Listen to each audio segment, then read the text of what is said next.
Antes de eu falar disso, eu preciso dizer uma coisa para vocês. Olha para mim, irmão. A Bíblia diz que todo aquele que é nascido de Deus não vive pecando, ou não vive para o pecado. No culto anterior, eu expliquei uma coisa, que nós que somos de Deus, infelizmente, nós ainda somos falhos muitas vezes, não deveríamos.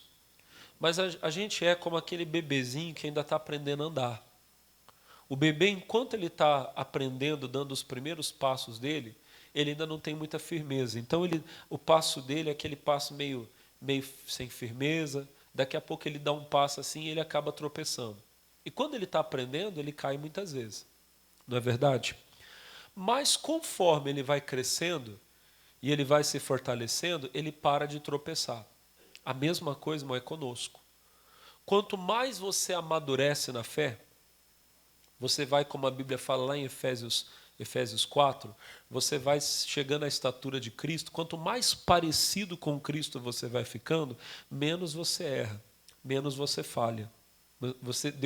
Deus vai trabalhando nos seus lábios. Eu estava ontem, olha que coisa bonita, irmão. Eu estava ontem andando de carro, estava meditando sobre algumas coisas, e eu estava lembrando da velha criatura, do velho Alex, da pessoa que eu era antes de conhecer a Cristo. E eu estava lembrando, falando assim, meu Deus, eu tinha a boca tão suja. Eu tinha, pessoal. Eu tinha uma boca tão suja. Hoje eu não consigo mais me imaginar falando as coisas que eu falava. Eu não lembro, para a honra e glória do nome de Jesus, eu não lembro quando foi a última vez que eu falei um palavrão, irmão. Louvado seja Deus, não lembro. Se algum dia eu falei uma palavra feia até perto de você, você me perdoa, que eu acho que nunca não aconteceu, porque não tem mais isso em mim. Jesus tirou. Até aquele linguajar pesado, sabe? Não é nem palavrão, mas sabe aquele linguajar pesado que algumas pessoas têm? Eu também não gosto dele. Sabe, me perdoa até o que eu vou falar. Igual, tem gente que, isso não é uma desgraça. Sabe, até essas palavras eu prefiro não falar.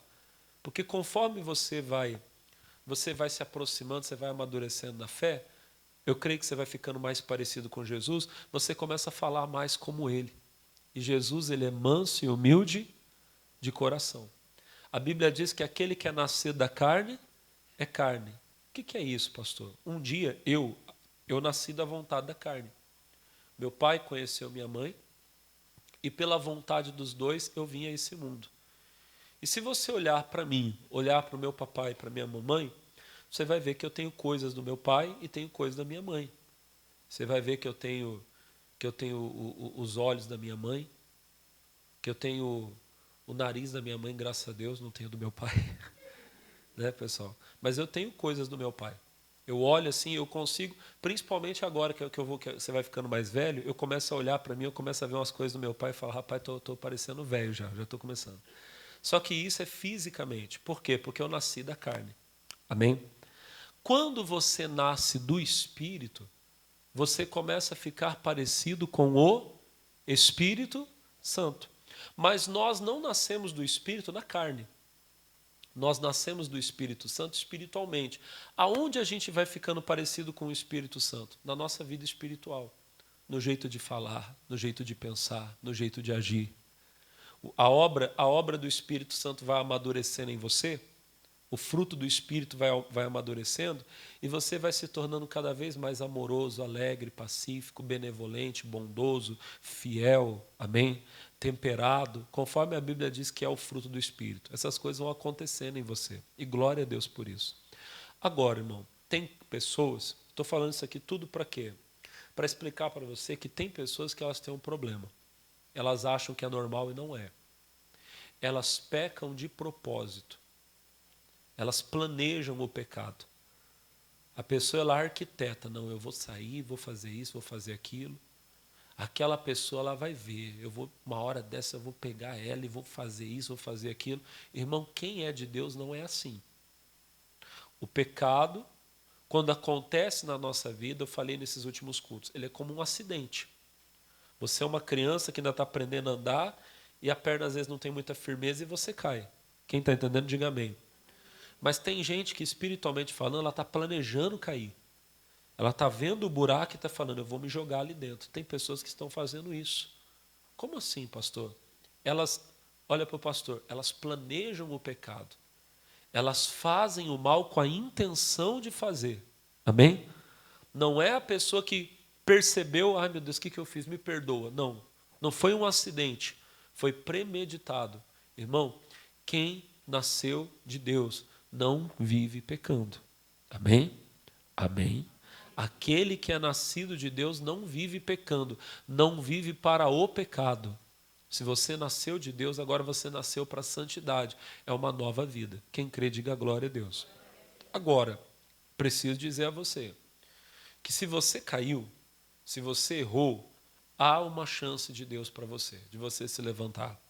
Vamos lá para o livro das Lamentações. Daqui a pouco eu vou contar uma história para vocês aqui na Bíblia. Esses dias eu tenho falado aqui sobre os reis de Israel. E eu vou te contar a história de um rei de Israel que eu acho que nunca houve alguém que desceu tão baixo na sujeira do pecado, na lama do pecado, como ele. Mas Deus levantou ele. Se Deus o levantou, ele levanta você. Amém?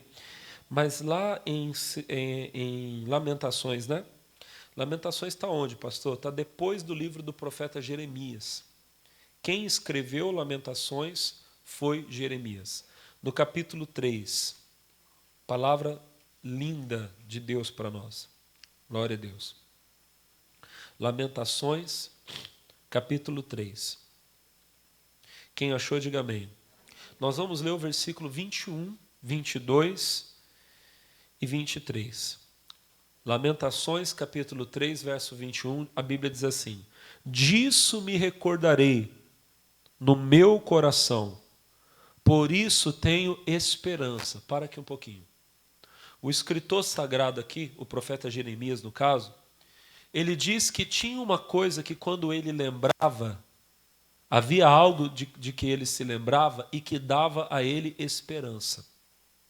No dia, irmão, que você se sentia a pior pessoa do mundo, que você achasse, acabou para mim, não tem mais jeito, se lembre disso. Se lembre disso. E isso dará a você esperança. O que, pastor? Versículo 22.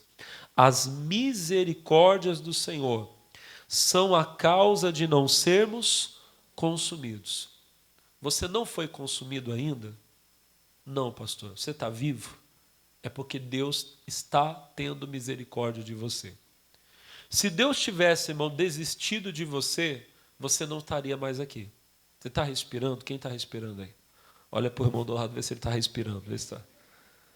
Está todo mundo vivo? Quem está vivo aí, diga glória a Deus. Irmão, se você está vivo, é porque ainda há esperança. A misericórdia de Deus está sobre você. A misericórdia do Senhor é a razão de não sermos consumidos.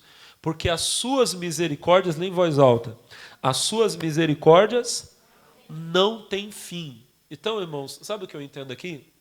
Se depender de Deus, se depender do Senhor, sempre haverá uma chance para mim e para você.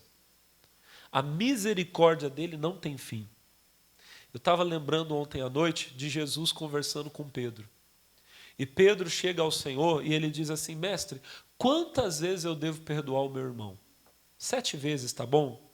E Jesus diz a ele: Pedro, não digo a você que 7 vezes, mas eu te digo 70 vezes 7.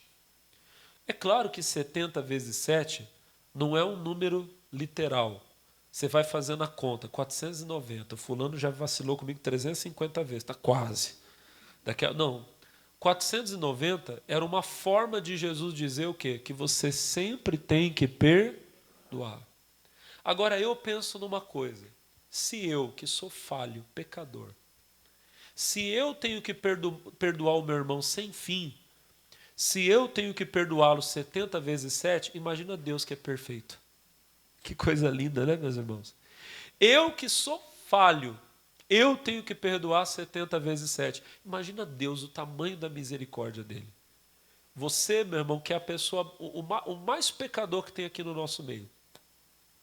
Se você conseguisse ver a misericórdia de Deus, você iria ver, se houvesse uma forma de enxergá-la de uma maneira física, você veria que até hoje você não gastou quase nada da misericórdia de Deus. Amém? Amém? Imagina, olha para o pastor, imagina que os seus pecados sejam do tamanho de uma pedra, bem grande. Puxa, pastor, uma pedra de 5 quilos são os meus pecados. São. Mas a misericórdia de Deus é maior que o Monte Everest. O que é aquela pedrinha? Já pensou que coisa linda? Você olha e você fala, meu Deus, olha como o meu pecado é feio. Só que daí você olha a misericórdia de Deus, ela é gigante, ela é enorme. Você não gastou nada dela ainda. Você passaria a vida toda arrancando aquela pedra e você nunca conseguiria acabar com aquela montanha. É a misericórdia de Deus. Ela não tem fim. E quando você pensa, não, pastor, mas no meu caso eu abusei demais. Eu tenho certeza que eu gastei tudo. Será que gastou? Pastor, eu tenho certeza. Eu gastei tudo. Olha que boa notícia. Versículo 23. Novas são o quê? Cada manhã. Cada dia que você acorda, aquilo que você gastou se renova. Imagina, vou te dar um exemplo. Imagina que Deus desse a você 1000 oportunidades por dia de arrependimento. Isso aqui é um número simbólico. Amém? Que você pudesse pecar 1000 vezes no dia. Imagina que num dia você pecou 999 vezes. Imagina, você pecou 999 vezes. Sobrou só uma misericórdia. Você gastou quase tudo. Quem está entendendo, diga amém. Você vai dormir. No outro dia, quando você acorda, quantas chances Deus te dá? 1000 de novo. A misericórdia de Deus, a cada dia ela renasce, ela se renova. Diga glória a Deus. E eu creio que ela acumula. Eu creio que não é só 1000. O do outro dia fica 1001. Amém? Você nunca vai gastar toda a misericórdia de Deus. E isso eu não estou falando como incentivo para você pecar. Então eu vou pecar porque Deus sempre vai me perdoar. Não. Pelo contrário, volto a dizer, aquele que é nascido de Deus não vive pecando. Eu não quero pecar. Eu quero servir a Deus, eu quero agradar a Deus. Amém? Quem é nascido de Deus não vive para o pecado. Quando nós éramos do mundo, nós pecávamos de propósito. A nossa vida era o pecado. Eu acordava pensando em pecar. Hoje eu acordo pensando em agradar a Deus. Eu quero fazer a vontade de Deus. Antes eu vivia para mim e para o pecado. Agora eu vivo para Cristo. Quem é como eu aqui, pastor? Agora eu vivo para Cristo. Que bom, irmão. Agora, infelizmente, você quer viver para Cristo. Mas de vez em quando o pecado vem. E quando você vê, você acabou aceitando uma proposta maligna, acabou falando uma coisa que não devia, vendo uma coisa que não devia, indo num lugar que não devia. Quando você percebeu, meu Deus, o que aconteceu comigo? O que a Bíblia diz? Que Deus não desiste de você. Que as misericórdias dele se renovam a cada manhã. Lembre disso, irmão, para você ter esperança. Amém? Deus ainda olha para o pastor, ele ainda olha para você e vê em você uma grande obra. Pastor, mas eu acho que eu já deixei Deus cansado. Não deixou, não. Isaías capítulo 40 diz assim, um pouquinho antes, você está em Lamentações, antes de Lamentações é Jeremias, antes de Jeremias é Isaías. Isaías capítulo 40, louvado seja o nome do Senhor. Versículo de número 27. Isaías 40, 27 diz assim, por que, pois, dizes, ó Jacó, e tu falas, ó Israel, o meu caminho está encoberto ao Senhor, e o meu juízo passa de largo pelo meu Deus. Em outras palavras, pastor, Deus não olha mais para mim. Eu tenho certeza que ele desistiu de mim. Olha o 28. Não sabes, não ouvistes, que o eterno Deus, o Senhor, o Criador dos confins da terra, se você puder agora ler em voz alta, nem se cansa, nem se fadiga. Não há esquadrinhação do seu entendimento. O que isso significa? Não há esquadrinhação do seu entendimento. A gente não consegue entender a mente de Deus. O pensamento de Deus, diz a Bíblia, que ele é mais alto que o nosso. Amém? E a misericórdia de Deus é muito grande, pessoal. Porque ele não se cansa nem se fadiga. Deus não olha para você e vê você como um caso perdido. Ah, não, ali não tem mais jeito, não. Ele pode, irmão, na justiça dele, até punir você. Irmão, irmã, se ele fizer isso, não fique triste, não. O ruim, olha para o pastor, o ruim não é quando Deus está falando. O ruim não é quando Deus está puxando a tua orelha. O ruim é se Deus não fizer. Eu me lembro, quando eu era jovem, estava começando na igreja, e às vezes eu ia para o culto, irmão, e Deus usava o meu pastor para dar aquela mensagem de exortação, aquela palavra dura. Eu estava às vezes sentado lá no meio do povo, lá, irmão, mas eu chorava. Eu ouvia a pregação, falando sério, eu ouvia a pregação e eu chorava, porque eu me sentia a pior pessoa do mundo. E eu falava assim, Deus, puxa, eu sou tão errado, eu não sei por que o Senhor ainda, não sei por que o Senhor quer me salvar. Eu ficava pensando nisso, porque aquela palavra vinha e puxava a orelha. Aí um dia eu li Apocalipse 3, olha que coisa linda, irmãos, que está escrito aqui. Apocalipse capítulo 3, Apocalipse capítulo 3, louvado seja o nome do Senhor Jesus. Bendito seja o nosso Deus, amém? Apocalipse capítulo 3. Isso aqui é lindo, igreja. Quem achou, diga amém. Lá no capítulo no capítulo 3, no versículo de número 16, vamos ler o 15. Isso aqui eu falei no outro culto. Ó, eu sei as tuas obras, que nem és frio nem quente, tomara que fosses frio ou quente, porque és morno, não és frio nem quente. Vomitar-te-ei da minha boca. Como dizes, rico sou, estou enriquecido, de nada tenho falta, e não sabes que és um desgraçado, miserável, pobre, cego e nu. Com perdão, olha para o pastor, com perdão da forma que eu vou dizer, que tapa, né, irmão? Que tapa na cara, né? Que puxão de orelha. É Jesus falando com os irmãos de Laodiceia, mas às vezes isso aqui serve para mim, às vezes serve para você também. Não fica triste, não. Está escrito na Bíblia. É Jesus dizendo, você acha que você é rico, que você está bem? Você é um desgraçado, você é um miserável, um pobre, cego e você está nu. Pastor, que coisa terrível. Mas olha o que está escrito depois, 18. Aconselho-te que de mim compres ouro provado no fogo, para que te enriqueças, vestes brancas para que te vistas, e não apareça a vergonha da tua nudez, e unjas os teus olhos com colírio para que vejas. Agora olha o 19. O 19 mudou minha vida. O que está escrito? Eu repreendo e castigo quem? Todos quantos amo. Sê, pois, zeloso e arrepende-te. Deus está dizendo que, irmão? Eu repreendo e castigo quem? Quem eu amo. Irmão, se Deus está repreendendo você é porque Ele te ama. Glória a Deus por isso. Você vem para a igreja, tem dia que a palavra puxa a sua orelha, que você fica até sem graça, é porque Deus te ama. Se Deus não amasse você, Ele não falaria mais nada. Ele ia deixar você entregue ao pecado. Quando uma pessoa peca contra o Espírito Santo, acontece isso com ela. O Espírito Santo, que é quem convence o homem do pecado, sai da pessoa. A pessoa peca, irmão, e ela não percebe mais que está pecando. Aquela graça de Deus, irmão, já não está mais agindo nela. Ela vai pecar, e o Espírito Santo não vai mais falar para ela, meu filho, para. Não vai mais brigar, ô seu desgraçado, miserável, pobre, cego e nu. Está escrito lá, você não é para o Alex falando, não, está escrito na Bíblia. Amém? Deus não fala mais, não, você quer pecar, peca. Você quer ir para o inferno, vai. Mas glória a Deus, que aqui não tem ninguém que pecou contra o Espírito Santo. E se Deus está dizendo para você alguma coisa dura, é porque Ele te ama, é porque Ele quer salvar você. Glória a Deus por isso. Lembre disso, irmão, a misericórdia do Senhor é muito grande. Ela se renova a cada manhã, diga amém. Eu disse para você, você não foi tão longe que Deus não possa alcançar você. Lá no Salmo 139, olha que bonito que é o Salmo 139. Eu gosto dessa palavra aqui, irmão. Livro de Salmos, capítulo 139. A intenção do escritor aqui,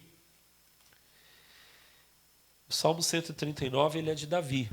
A intenção de Davi aqui era falar da onisciência de Deus, que Deus sabe tudo. Da onipresença dele, que Deus está presente em todos os lugares. Mas olha o que ele diz, você vai entender. Lá no versículo 7, ele diz assim: para onde me irei do teu espírito, ou para onde fugirei da tua face? Não dá para fugir de Deus. 8. Se eu subir ao céu, tu aí estás. Se fizer no Seol, o Seol é o inferno, né? A morte, a minha cama, eis que aí tu estás também. 9. Se eu tomar as asas da alva e habitar na extremidade do mar, até ali a tua mão me guiará e a tua destra me susterá. Esse versículo, ele é uma palavra de Deus que eu tomei para a minha vida. Deus está dizendo, se eu tomar as asas da alva e eu for para a extremidade do mar, puxa, pastor, fui longe, longe. Sabe quando você vai para a praia, você vê o oceano, você não vê onde acaba? Puxa, aqui, lá no horizonte, aonde o sol se põe, o máximo do limite que os seus olhos podem ver é você longe de Deus. Pastor, eu fui longe demais. Olha, eu naveguei no pecado e eu estou longe. Mas a Bíblia diz que até ali a mão de Deus me guiará e a sua destra me susterá. Glória a Deus. Mesmo que você tenha ido longe demais, a mão de Deus pode trazer você de volta. Amém? Agora eu vou mostrar um exemplo para você na Bíblia, para eu terminar e nós orarmos. Você vai ver um homem, esses dias eu tenho falado sobre reinar. E eu estou falando sobre, mostrando os reis de Israel. E eu vou mostrar um rei de Israel, irmão, perdoa a expressão, que pisou feio na bola. Talvez não tenha havido um que tenha pecado tanto como ele. Ele fez coisa que quando a gente pensa, a gente chega a sentir nojo. E você vai ver que houve arrependimento para esse homem. Aí o 2 Crônicas, capítulo 33, fala dele. Segundo livro de Crônicas, capítulo 33. Quantos acharam, digam amém. Segundo Crônicas 33, diz assim, ó. Tinha Manassés 12 anos de idade quando começou a reinar. 55 anos reinou em Jerusalém. Versículo 2. E fez o que era mal aos olhos do Senhor, conforme as abominações dos gentios que o Senhor lançara de diante da face dos filhos de Israel. Esse rapaz, Manassés, ele começou a reinar muito jovem, ele tinha 12 anos. E ele fez o que era mal aos olhos do Senhor. Ele começou a imitar os gentios. Isso acontece às vezes, irmão, com a pessoa que está dentro da igreja. Tem um exemplo que eu costumo dar, eu acho que ele é bom para você entender. Quando você é pequeno, o menino, né, normalmente, ele olha para o pai e ele vê no pai um herói. Não tem isso? O filho às vezes quer colocar a roupa do pai, não é? Tem isso ou não tem? Ele vê o pai como um herói. Só para você ter uma ideia, eu vi um tempo atrás, vocês vão entender o que eu estou falando aqui, que não há nenhum preconceito na minha fala, pelo contrário, há muito orgulho. Eu vi a festa do menininho, festinha de aniversário, o pai dele é o pessoal que trabalha na limpeza, na coleta do lixo. E ele, a festinha de aniversário dele, ele colocou um caminhãozinho daquele, ele vestiu a roupa igual a roupa do pai. Tem muita gente que tem preconceito com a pessoa, é inferior. Não, pelo contrário, é um trabalho muito digno. Glória a Deus pelas pessoas que trabalham fazendo isso. Amém, pessoal? E o filho olha para o pai que trabalha correndo atrás do caminhão, pegando lixo, ele vê no pai um herói. No aniversário dele, ele coloca a roupa igual a roupinha do pai, aquela roupinha, acho que é laranja, né, que o pessoal usa, né? Colocou uma roupinha laranja, um caminhãozinho e vestido igual o pai. Meu pai trabalha na coleta do lixo, mas o meu pai é o meu herói. Eu lembro que o meu menino, agora até que diminuiu um pouco, mas eu lembro que quando ele era menorzinho, ele pegava minhas gravatas, botava assim, né? Colocava o meu paletó, imagina, o meu paletó cabia 10, né, dele. Mas ele pegava o meu paletó, daqui a pouco, teve um dia que eu dei risada, estava eu e a minha esposa na sala, daqui a pouco vem ele tentando andar com o meu sapato, imagina, 44. E ele pequenininho, irmão, vindo assim, com aquele sapatão assim, com a Bíblia assim, meu paletó assim, eu vou fazer o culto para vocês, Eu falei, faz o culto para mim, né? O filho olha para o pai e vê no pai um. Só que daí, irmão, eu costumo brincar. Quando é pequeno, o pai é o Superman. Aí, conforme vai crescendo, o pai vira o seu Madruga. O filho já não quer mais. Acontece isso, pessoal? Acontece? Você sabe que comigo já está acontecendo? Eu levo meu filho para a escola, antes eu levava ele praticamente quase dentro da sala. Agora eu vou chegando mais perto, ele, aqui tá bom, pai, aqui tá bom. Ele já está começando a ficar com vergonha de mim, irmão. Meu Deus do céu. Antes eu falava, vem cá, dá um beijo no pai, ele dava. Agora não, pai, não dá abraço não, deixa eu ir embora. Pegar mal. Que vergonha, Deus. Gente, tem gente que no começo ela era apaixonada por Jesus. Queria ser igual a Jesus. Só que daí ela começa a olhar para o mundo. Amém? começa a olhar para o mundo. Daqui a pouco parece, olha para mim, daqui a pouco parece que as coisas da igreja já não são mais tão legais, as coisas do mundo. Aí, por favor, sem fazer referência a ninguém, sem fazer alusão a ninguém, o Espírito Santo é quem fala no teu coração. Daqui a pouco, qual é o exemplo que o rapaz quer imitar, que a moça quer imitar? É o exemplo do mundo. Ele quer cortar o cabelo igual o cabelo do jogador de futebol. A moça começa a querer usar a roupa que a cantora lá do mundo, a dançarina, usa. E o pior de tudo é que às vezes é uma roupa sensual. É um cabelo que tem... O objetivo não é ser bonito, o objetivo é ter sensualidade. E começa a fazer aquilo. O Manassés começou a reinar quando ele tinha 12 anos. O pai dele havia sido um grande homem de Deus. Você sabe que a palavra Manassés significa esquecer, né? Ele esqueceu do pai dele. E começou a copiar os gentios. O estilo de vida, eu quero ser igual aqueles lá, olha lá aquele povo, olha como que as festas deles são legais. As nossas festas aqui não pode fazer nada, mas lá pode tudo. E começou, irmão, a copiar. E aí, irmão, igual a expressão que a gente usa, né? Começou a descer o quê? Descer o quê? Começou a descer a ladeira. Olha o versículo 3. Porque tornou a edificar os altos que Ezequias, seu pai, tinha derribado. E levantou altares a Baalins e fez bosques. E prostrou-se diante de todo o exército dos céus e o serviu. Ele começou a fazer altares para os ídolos, para as imagens. Altares que o pai dele tinha derrubado, ele começou a reconstruir.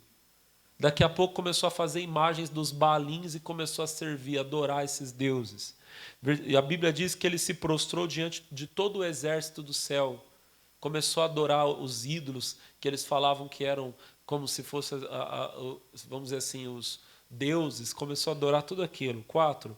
Edificou altares na casa do Senhor. Essa aqui que é a parte mais triste. Dentro da casa de Deus, ele fez altares para os ídolos. Você consegue imaginar você entrando dentro do templo verdadeiro e aí você encontra um altar de Baal, um altar de Azerá dentro da casa de Deus? Ele fez isso. Continua, e não para, foi só ficando pior. Versículo de número 5. Edificou altares a todo o exército do céu em ambos os pátios da casa do Senhor. Fez ele também passar seus filhos pelo fogo no vale do filho de Inom. Se você não entendeu o que ele fez, irmão, ele pegou os filhos, isso era um costume que os povos tinham. Pegava um bebezinho recém-nascido e colocavam no fogo. Sacrifício humano de crianças, de bebês. Ele fez isso. Pegou o próprio filho e ofereceu para o diabo, queimando no fogo. Quando eu falo isso, você chega a sentir nojo. Eu sinto. Você imaginar que ele pegou o próprio filho e queimou para o diabo. Olha o nível que ele chegou. O que mais a Bíblia fala? 6. E usou de adivinhações, de agouros, de feitiçarias. Virou um macumbeiro, irmão, um bruxo. Consultou adivinhos e encantadores. E fez muitíssimo mal aos olhos do Senhor para o provocar ira. Ele queria provocar mesmo, irmão. Queria provocar. Tem gente que parece que ela quer arrumar confusão. 7. Também pôs uma imagem esculpida, o ídolo que tinha feito na casa de Deus, da qual o Senhor tinha dito a Davi e a Salomão seu filho: nesta casa em Jerusalém, que escolhi dentre todas as tribos de Israel, porei o meu nome para sempre. Nunca mais removerei o pé de Israel da terra que destinei a vossos pais, contanto que tenham cuidado de fazer tudo o que lhes ordenei, conforme toda a lei, estatutos, juízo dado pelas mãos de Moisés. E Manassés tanto fez errar a Judá e aos moradores de Jerusalém, que fizeram pior que as nações que o Senhor tinha destruído de diante dos filhos de Israel. Às vezes você vê crente fazendo pior do que as pessoas do mundo. Tanto é que você já deve ter ouvido alguém que não é da igreja dizer: eu que não sou crente não falo igual o fulano fala. Não faço o que o fulano faz. É triste, mas às vezes acontece. E depois de tudo isso, irmão, o que aconteceu? Bom, olha para mim. Deus ele vai mostrando a face da paciência, da misericórdia. Mas o que estava escrito lá que a gente leu lá em Apocalipse 3:29? Eu repreendo e castigo aqueles que eu amo. Deus repreende. Se a pessoa não acordar, Deus vai castigar. E veio o castigo. Versículo 11. Pelo que o Senhor trouxe sobre eles, os príncipes do exército do rei da Assíria, os quais prenderam a Manassés entre os espinhais e o amarraram com cadeias e o levaram à Babilônia. Ele tentou fugir, irmão. Atacaram Judá, ele tentou fugir, o inimigo pegou ele. Irmão, no dia que o mal vier, se Deus não estiver guardando você, não adianta fugir. O pecado vai alcançar você e vai te prender. E ele foi levado para a Babilônia. Aí o versículo 2 diz: e ele, angustiado, orou deveras ao Senhor seu Deus e humilhou-se perante o Deus dos seus pais. E lhe fez oração, e Deus se aplacou para com ele. E ouviu a sua súplica e tornou a trazer a Jerusalém ao seu reino. Então reconheceu Manassés que o Senhor é Deus. Ele foi preso, foi levado acorrentado para a Babilônia, foi levado para ser colocado num cárcere. E Deus deixou ele ficar na Babilônia. Irmão, tem crente que está na Babilônia. Por quê? Porque Deus é misericordioso. Pastor, como assim? Deus é misericordioso. Se Deus tivesse desistido de você, Ele teria permitido a sua morte. Ele está permitindo a sua aflição, que é para você acordar. Para você entender, eu tenho que buscar a Deus. Naquela prisão, Manassés entendeu que Baal não protegeu ele. Que as bruxarias dele, as feitiçarias dele não o salvaram dos reis da Síria. Então ele fez aquilo que ele devia ter feito a vida toda. Buscou ao Senhor. Ah, pastor, agora, depois que ele fez tudo errado, depois que ele pecou a vida inteira, agora ele foi orar? Pois é, irmão, nunca é tarde para orar. O que a gente viu desde o começo da pregação? Que a misericórdia de Deus não tem fim, que ela se renova a cada manhã. Irmão, você pode estar no pior momento da sua vida, clame a Deus, a misericórdia de Deus vai alcançar você. A Bíblia diz, Deus ouviu a oração dele, capítulo 33, versículo 13, e lhe fez oração, e Deus se aplacou para com ele e ouviu a sua súplica. Irmão, se Deus ouviu a oração desse homem, ele ouve a sua. Se Deus ouviu a oração de um homem que colocou imagens dentro da casa de Deus, que queimou os próprios filhos no fogo, irmão, ele ouve a sua oração. Ele ouve. Você não foi tão longe que Deus não possa trazer você de volta. E Ele traz. A Bíblia diz, e o tornou a trazer a Jerusalém. Sabe o que significa Jerusalém? Casa de paz. Você vai voltar a ter paz, irmão? Diga glória a Deus. Ah, pastor, mas aí ele voltou para Jerusalém e ele ficou mendigando. Voltou a Jerusalém ao seu reino. Deus é poderoso para fazer você reinar de novo, irmão. Toda a autoridade que o inimigo tinha tirado de você, Deus é poderoso para devolver. Diga glória a Deus. Tornou a trazer a Jerusalém, então reconheceu Manassés que o Senhor é Deus. Aí o versículo 14 diz, e depois edificou o muro de fora da cidade de Davi, ao ocidente de Gion, no vale, e a entrada da porta do peixe, a roda, e levantou muito alto. Ele viu por onde o inimigo entrou, irmão. Palavra de Deus para você. Ele viu por onde o inimigo tinha entrado, ele falou, por aqui o inimigo não entra mais não. Levantou um muro bem alto. Depois que você se arrependeu, irmão, levanta um muro bem alto para aquele demônio não poder entrar de novo. Quem está entendendo, diga glória a Deus. Por que o demônio entrava na sua vida? Ah, pastor, porque todo dia eu passava em frente do bar e tinha um amigo meu que me chamava, eu não aguentava e ia. Irmão, se você não tem estrutura para passar na frente do bar, levanta um muro, muda de caminho. Aquela pessoa não é que ela é falsa amiga, mas talvez você não tenha estrutura para ser amigo dela. Às vezes é melhor você se afastar.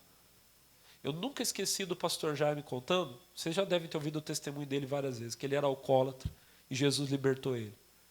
Um dia ele voltou lá no meio dos amigos dele lá que tomavam cachaça, e os amigos dele chegaram para ele e falaram assim, a gente ficou sabendo que agora você é crente?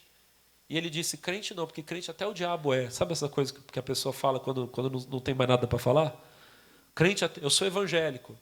Só que daí o pastor Jaime fala o seguinte, que naquele momento ele entendeu que ele não tinha estrutura para evangelizar os amigos. Era mais fácil ele voltar para o pecado do que conseguir. O que ele fez? Ele se afastou dos amigos e foi para a igreja. e começou a buscar a Deus. Ah, pastor, isso é orgulho, é arrogância. Não, irmão, é sabedoria. Às vezes você não pode. Depois, olha para o pastor, depois que ele já estava fazendo a obra, amigos dele foram procurar ele. E ele mesmo foi lá evangelizar muitos. Quem está entendendo, diga amém. Vai chegar um tempo que você vai estar tão forte que você vai poder ir lá no meio do pecado e tirar as pessoas de lá. Mas talvez hoje você não tenha força para ir. É melhor criar um muro. Melhor eu ficar do lado de cá e o pecado do lado de lá. Quem entendeu, diga glória a Deus. Versículo 15. Tirou da casa do Senhor os deuses estranhos e os ídolos. Tira, irmão. Tira da sua vida tudo que está afastando você de Deus. Como também todos os altares que tinha edificado no monte da casa do Senhor. Reparou o altar do Senhor. Conserta o teu altar, teu coração. Diga glória a Deus. Ofereceu sobre ele ofertas pacíficas de louvor. E mandou a Judá que servisse ao Senhor, Deus de Israel. Mas ainda o povo sacrificava nos altos, mas somente ao Senhor, seu Deus. Manassés terminou a vida dele como um servo de Deus. Irmão, a partir de hoje você vai ser um servo de Deus. Amém? Deus tem uma obra na sua vida. Quem crê, diga glórias a Deus. Por favor, fiquem de pé, meus irmãos. Jerusalém, por que deixaste de adorar? O Deus vivo que tantas batalhas te ajudou. Chora Israel, chora Israel, um lamento só, um lamento só. Talvez Deus se lembre do destino de Jacó. Chora Israel, chora Israel. Babilônia não é teu lugar. Babilônia não é teu lugar. Clama ao teu Deus, aleluia. Clama ao teu Deus, Ele te ouvirá, Ele te ouvirá. Do inimigo te libertará. Chora Israel, chora Israel. Babilônia não é teu lugar. Babilônia não é teu lugar. Clama ao teu Deus, clama ao teu Deus. Ele te ouvirá, Ele te ouvirá. Do inimigo te libertará, do inimigo te libertará. Comece a clamar agora. A palavra de Deus diz no Salmo 103: bendize, ó minha alma, ao Senhor. Tudo que há em mim, bendiga o seu santo nome. Bendize, ó minha alma, ao Senhor, e não te esqueça de nenhum dos seus benefícios. Ele é quem perdoa todas as suas iniquidades e sara todas as enfermidades. Irmão, Ele está perdoando agora. E Ele vai curar você também, aleluia. Você que chegou aqui enfermo, você que está assistindo esse culto na sua casa agora, e você está enfermo, você está doente, nesse momento o poder de Deus está descendo sobre você, para você ser curado de toda enfermidade. Essa alergia que está sobre o teu corpo, essa alergia que está na região íntima do seu corpo, você coça, chega a sangrar. Jesus está tocando em você, seja curado agora. Você, meu irmão, que estava com um caroço grande no pescoço, a senhora, minha irmã, que há poucos dias, ao se banhar, sentiu um caroço na mama, o Senhor está tocando em você e você está sendo sarado agora. Esse caroço desaparece do seu pescoço, meu Senhor, desaparece da sua mama, minha senhora. Sai toda a enfermidade do alto da cabeça à planta dos pés. Essa criança que está doente, acamada, hospitalizada, os pais não sabem mais o que fazer. O poder de Deus está tocando, essa criança sai do hospital agora. Espírito da morte, espírito de enfermidade, ouça minha voz, saia e sai dessa pessoa que está aqui na igreja. Vai embora, toda dor, dor de cabeça, dor nos braços, nas pernas, no joelho, na coluna, a dor de ouvido, a dor de dente, desapareça, saia. Eu digo, toda a obra do diabo, vai embora, em nome de Jesus. Agora levante as mãos e comece a dar glória a Deus. Jesus Cristo te dá saúde, meu irmão, e Ele te dá alegria. Receba a alegria na presença de Deus. Diga obrigado, Senhor Jesus. Diga louvado seja Deus. Diga, eu recebo a paz de Deus sobre a minha vida. Amém. Vamos aplaudir ao Senhor. Louvado seja Deus.